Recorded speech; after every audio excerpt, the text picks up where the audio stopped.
Hello students and friends, आज हम देखेंगे एनसीईआरटी क्लास 10th के जियोग्राफी सब्जेक्ट के चैप्टर नंबर 5 को, जिसका नाम है खनिज तथा ऊर्जा संसाधन, मिनरल्स एंड एनर्जी रिसोर्सेज। तो इसको हम देखेंगे। इस चैप्टर में जो एनसीईआरटी बुक्स में क्या समझाया गया है, इस पर हम विशेष रूप से फोकस करेंगे। इसके बाद इसके क्वेश्चन आंसर्स को देखेंगे। तो स्टार्ट करते हैं इस पार्ट में। एक्चुअल में मैटर और कंसेप्ट के रूप में हमें क्या बताया गया है। तो सबसे पहले इसमें कहानी के रूप में समझाया गया है कि किस तरह से खनिजों का हमारे जीवन में उपयोग है। तो सबसे पहले देख लेते हैं सभी जीवों, ये देखिए यहाँ पर साफ साफ समझाया गया है, सभी सजीव वस्तुओं को खनिजों की आवश्यकता होती है। खनिजों के बिना जीवन प्रक्रिया नहीं चल सकती। यद्यपि हमारे कुल पौष्टिक उपयोग का केवल 0.3% भाग ही खनिज है, तथापि ये इतने महत्वपूर्ण और गुणकारी हैं कि इनके बिना हम 99.7% भोज्य पदार्थों का उपयोग करने में असमर्थ होते हैं। तो एक तरह से कह सकते हैं खनिज जो है, मिनरल्स का उपयोग हमारे भोजन में, हमारे हर जीवधारी के लिए बहुत इंपॉर्टेंट है। फिर इसके बाद एक और चीज़ बताया गया इसमें, दंतमंजन और खनिज। टूथपेस्ट जो होता है, दंतमंजन आपके दांत साफ करते हैं। कुछ अपघर्षक खनिज जैसे सिलिका, चूना पत्थर, एल्युमिनियम ऑक्साइड और विभिन्न फास्फेट खनिज स्वच्छता में मदद करते हैं।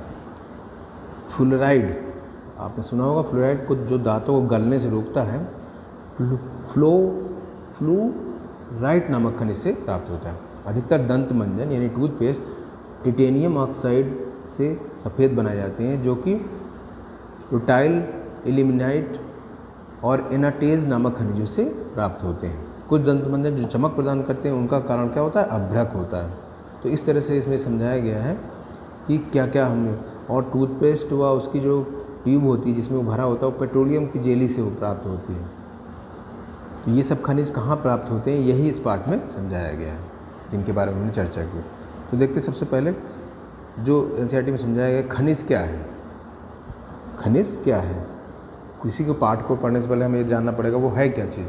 तो भूवैज्ञानिकों के अनुसार खनिज एक प्राकृतिक रूप से विद्यमान समरूप तत्व है, जिसकी एक निश्चित आंतरिक संरचना होती है।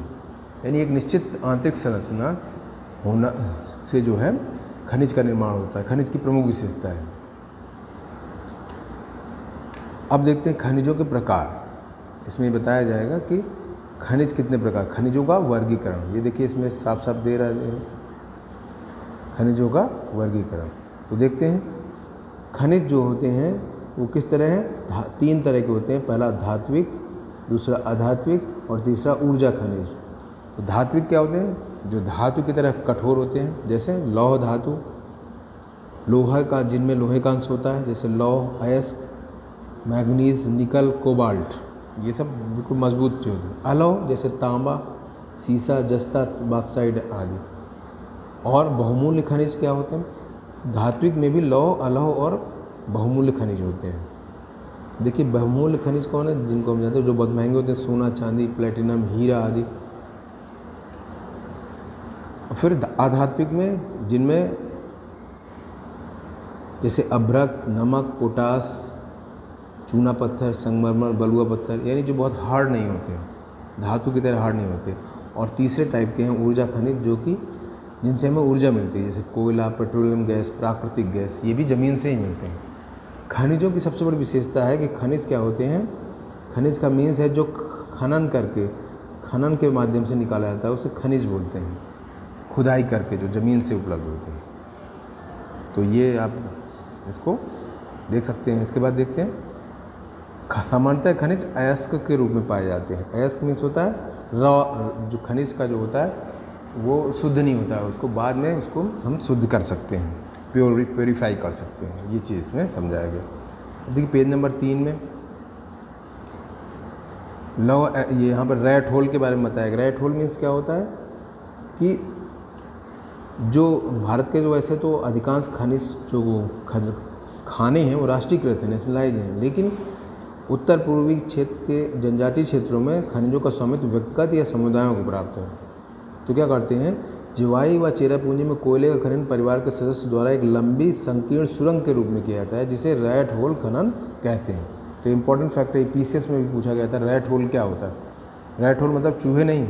जब कोई परिवार का सदस्य बगैर मशीनों की सहायता से करता है तो एक सुरंग सी बना देता है, जबकि मशीनों द्वारा वो एक तरह से पूरे बड़े क्षेत्र को किया जाता है, बड़ी सुरंग होती है, और ये एक छोटी सुरंग होती है जिसे रैट होल बोलते हैं। अब देखते हैं लोहे। लौह ऐसा एक आधारभूत खनिज है। लोहे की मात्रा कहाँ मिलती है, तो आप इसको देख के तुरंत समझ जाएंगे। सबसे ज़्यादा लोहा कहाँ मिल रहा है, उड़ीसा में। सबसे ज़्यादा लोहा 52% तो केवल एक राज्य उड़ीसा से मिल रहा है। तो और इसके बाद सेकंड नंबर पर छत्तीसगढ़, फिर कर्नाटक। देखिए उत्तर प्रदेश का नाम ही नहीं, क्योंकि खनिजों के मामले में उत्तर प्रदेश काफ़ी पीछे है। उड़ीसा में सबसे ज़्यादा मिलता है। इसके बाद देखिए समझिए एक जो है लॉस आयस खदान दिखाई गई है, जिसको आप देख के समझ सकते हैं खदानें कैसी होती हैं। ये मशीनों के द्वारा ऐसे काटा जाता है। और रैट होल जो हमने बताया था वो व्यक्तिगत रूप से या कुछ परिवार के लोग जब खोदते हैं तब।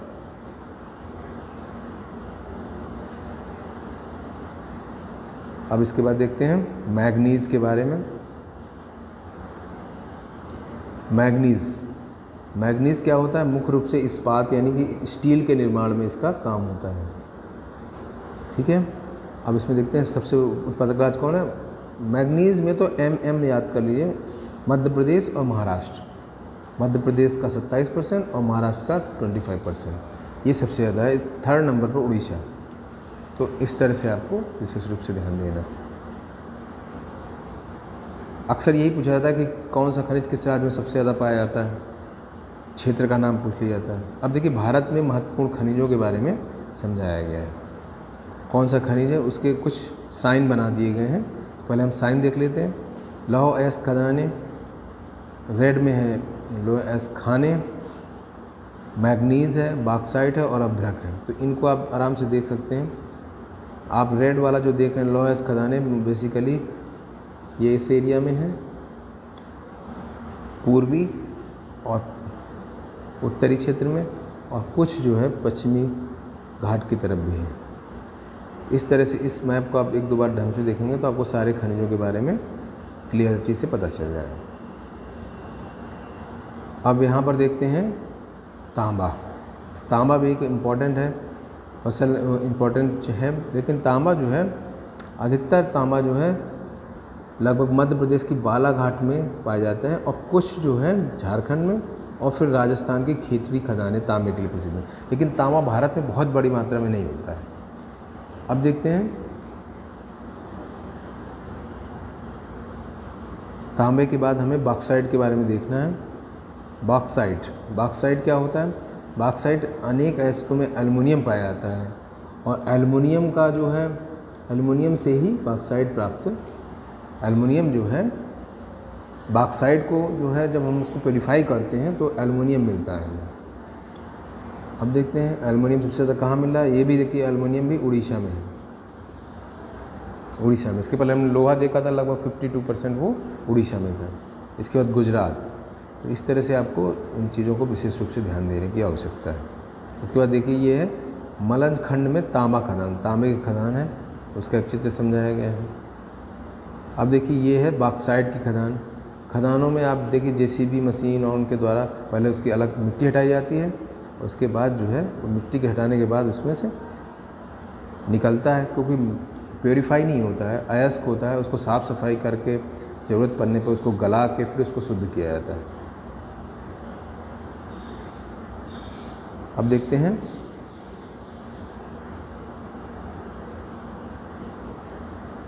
एल्युमिनियम के बारे में। एक रोचक तथ्य है कि एल्युमिनियम की जब खोज हुई थी, एल्युमिनियम की खोज के बाद सम्राट नेपोलियन तृतीय यानी फ्रांस के सम्राट ने अपने कपड़ों पर एल्युमिनियम से बने हुक व बटन पहनता था। वो अपने खास मेहमानों को एल्युमिनियम से बने बर्तनों में भोजन कराता था तथा आम मेहमानों को सोने व चांदी के बर्तनों में भोजन परोसा जाता था। इस घटना के 30 वर्ष बाद पेरिस में भिखारियों के पास एल्युमिनियम के बर्तन एक आम बात थी। तो यानी कह सकते हैं जब एल्युमिनियम शुरू में खोजा गया तो इतनी कम मात्रा थी कि उसको सबसे अच्छा चीज़ समझेगी। एक तो उसका कलर बड़ा फेयर होता है, वाइट कलर का चमक होती है, तो इसलिए उसको राजा ने समझा बहुत ज़्यादा अच्छी चीज़ है। लेकिन जब वो बहुत बड़ी मात्रा में निकल आया तो वो फिर सोने चांदी पे फोकस करने लगे लोग। तो मात्रा किसी चीज़ की ज़्यादा होना उस चीज़ को, उसकी वैल्यू को ख़त्म करता है, ये इसकी चीज़ का। अब देखिए चूना पत्थर, चूने से अब सीमेंट वगैरह बहुत बनाई जाती है, उसमें सबसे ज़्यादा राज्यों का अंश किसका है? राजस्थान का, और फिर दूसरे नंबर पर मध्य प्रदेश, आंध्र प्रदेश का। इन सब चीज़ों को आपको विशेष रूप से एक बार देख लेंगे, इसके बाद क्वेश्चन आंसर करेंगे तो आपको याद हो जाएगा। खनन से क्या होता है? खनन क्षेत्रों में धूल से उठने से वायु प्रदूषण होता है, ये समझाया गया। कुछ न्यूज़ हैं उसके बारे में खनन से संबंधित। खनिजों का संरक्षण क्यों जरूरी है, ये भी सब समझाया गया। ऊर्जा संसाधन कौन कौन से होते हैं? देखिए ऊर्जा संसाधन जिनसे ऊर्जा मिलती है वो परंपरागत और गैर परंपरागत होते हैं। परंपरागत मतलब जो हमारे सदियों से प्राप्त हैं, जैसे कोयला, पेट्रोलियम, प्राकृतिक गैस, और जो कुछ अभी ऐसे होते हैं जो हमने अपने आप अभी बनाए हैं, वो उनको बोलते हैं गैर परंपरागत। जैसे सौर ऊर्जा, पवन ऊर्जा, ज्वारीय ऊर्जा, बायोगैस, परमाणु ऊर्जा, ये सब क्या है? गैर परंपरागत है। इनको हमने अपने टेक्नोलॉजी से बनाया है। तो परंपरागत ऊर्जा के स्रोतों में सबसे इम्पोर्टेंट है कोयला। कोयले से बहुत बड़ा लाइट बनाई जाती है हमारे देश में, 2/3 भाग तो लाइट बनाने में ही चला जाता है। देखते हैं इसको, कोयला। ये देखिए कोयला खदान का आंतरिक दृश्य दिखाया गया है। कोयला बहुत बड़ी मात्रा में भारत में मिलता है। इसके बाद देखिए ये है परंपरागत ऊर्जा स्रोत कहाँ कहाँ मिलते हैं। तो जो ये आपका दिख रहा है रेड वाला, ये तेल क्षेत्र है। तो तेल क्षेत्र देखिए बहुत सीमित क्षेत्रों में है। एक तो ये इधर असम की तरफ है, और फिर इधर देखिए मुंबई हाई की तरफ है, वसीम, मुंबई हाई, और गुजरात के एरिया में बहुत ज़्यादा है। तो ये और कुछ पोर्शन में राजस्थान में खोज चल रही है, और इधर मुंबई के, दिल्ली के पास भी कुछ एरिया में है। तो इस तरह से असम, गुजरात और राजस्थान में विशेष रूप से पाया जाता है। और संभावनाएं कहाँ पर हैं पूछा जाए तो राजस्थान में, जैसलमेर क्षेत्र में खोज कर रही है रिलायंस और एक और कंपनी मिल के। अब देखते हैं ये एक कोयला खदान का बाह्य दृश्य। आंतरिक दृश्य देखा था, अब ये बाह्य दृश्य है, मशीनों के द्वारा निकाला जा रहा है। अब देखते हैं पेट्रोलियम के बारे में हमने पढ़ लिया। प्राकृतिक गैस के बारे में, प्राकृतिक गैस भी वहीं से निकलती है जहाँ पेट्रोल निकलता है, आमतौर पे उसी एरिया में। अब देखते हैं ऊर्जा संयंत्र कहाँ कहाँ। ये जो रेड वाले हैं ये आणविक यानी परमाणु ऊर्जा क्षेत्र हैं रेड वाले, और ये हैं तापीय थर्मल पावर है जो कि कोयले से बनते हैं। तो देखिए कोयले से कितनी जगह एनर्जी बनाई जाती है, हर राज्य में कहीं ना कहीं कोयला संयंत्र है। लेकिन जो ये आणविक यानी सौर परमाणु ऊर्जा केंद्र है वो बहुत कम है। जैसे एक नरौरा बुलंदशहर में है, रावतभाटा राजस्थान में है, काकरापार गुजरात में है, तारापुर महाराष्ट्र में है, और एक इधर कलपक्कम होगा चेन्नई में, और कैगा कर्नाटक में। तो ये इनसे प्रश्न पूछे जाते हैं कि परमाणु ऊर्जा केंद्र भारत में कौन सा किस राज्य में है। तो ये आप बताइए, मैं आपसे क्वेश्चन पूछ रहा हूँ एक, जिसका उत्तर आप दीजिएगा कि जो है कलपक्कम जो है वो किस राज्य में पड़ता है। कलपक्कम परमाणु ऊर्जा केंद्र किस राज्य में पड़ता है। तो मैप देख के आप इसको बता सकते हैं। मैप मैं आपको एक बार और दिखा दे रहा हूँ। तो अब देखते हैं विद्युत उत्पादन के बारे में बताया गया। विद्युत उत्पादन क्या होता है? टरबाइन नामक मशीन होती है, उससे भी बनाया जाता है जो पानी से बनाई जाती है, और इसके अलावा कोयले से, और कुछ हद तक परमाणु से ऊर्जा से भी बनाया जाने लगा है। अब देखते हैं सौर ऊर्जा वगैरह कुछ गैर परंपरागत ऊर्जा स्रोत भी हैं, लेकिन वो बहुत कम मात्रा में है। अब देखिए ये सौर ऊर्जा संचालित एक दुग्ध परीक्षण उपकरण लगा हुआ है उससे, यानी कि सौर ऊर्जा से भी अब छोटा मोटा काम लाइट का करा जा सकता है। ये चीज़ इम्पोर्टेंट होती है। इसके बाद देखते हैं यहाँ पे समझाया गया है बायोगैस संयंत्र के बारे में। ये इम्पोर्टेंट है। देखिए बायोगैस संयंत्र गाँव में गाय भैंस और पशुओं के गोबर से बनाया जाता है। इससे LPG जैसे गैस मिलती है जिससे खाना बनाने के काम में आता है। ये देखिए पवन चक्की नागरकोइल, ये बहुत बड़ा पवन चक्की, यानी पंखे लगा दिए जाते हैं, हवा चलती है तो नीचे जो है लाइट बनती रहती है। नागरकोइल जो है वो तमिलनाडु में स्थित है, उसके बारे में बताइए। भूतापीय ऊर्जा भी होती है, ज़मीन के अंदर जो गर्मी है उससे, और सौर ऊर्जा से भी है। तो इसमें जो मेन है ऊर्जा संसाधनों का संरक्षण से संबंधित आपको जो परंपरागत संसाधन है उनको बचा के रखना है, और गैर परंपरागत संसाधनों को, जैसे सौर ऊर्जा है वो तो अपने आप सूर्य चमक ही रहा है, गोबर से बायोगैस ये सब बना सकते हैं, वो चीज़ ज़्यादा रिन्यूएबल है, यानी वो बार बार बनाई जा सकती है। तो ये है, इसके बाद क्वेश्चन आंसर है जिनको हम देखेंगे अभी नेक्स्ट वीडियो में, देख लेंगे इनको कि क्या क्या इसमें है। इसके बाद जो है ये चैप्टर समाप्त हो जाएगा। तो आज की वीडियो में इतना ही। वीडियो देखने के लिए आप सबको बहुत बहुत धन्यवाद। वीडियो को लाइक ज़रूर करें। Thank you very much to all.